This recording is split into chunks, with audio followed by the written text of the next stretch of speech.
আমি ওই ব্যক্তিকে জান্নাতের আঙ্গিনায় একটা ঘরের গ্যারান্টি দেই যে ব্যক্তি তর্ক করার সময় নিজে হক এটা জেনেও সে তর্ক থামিয়ে দেয়। অনেক সময় হয় না, অনেকে পায়ে পাড়া দিয়ে ঝগড়া করতে আসে, এরকম আছে না নাই? আপনি চুপচাপ দেখবেন একটা বাজে কমেন্টস করতেছে, আবার কমেন্টের নিচে কমেন্ট, আবার গালি, হ্যাঁ আছে না এরকম? বিষ্ণু বলেন নিজে হক এটা জানার পরেও আর যাতে তর্ক না বাড়ে, যে তর্ক থামিয়ে দেয় জান্নাতের আঙ্গিনায়, তাকে আমি একটা ঘরের গ্যারান্টি দেই।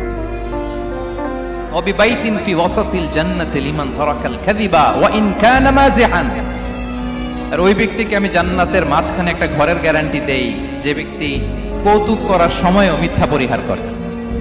করতেছে কৌতুক, ফান করতেছে, আর হি ইজ কিডিং, ফান করে, কৌতুক করে, কিন্তু কৌতুকের সময়ও সে মিথ্যা বলে না। এই স্বভাব যাদের, তাদেরকে আমি জান্নাতের মাঝ বরাবর একটা ঘরের গ্যারান্টি দেই।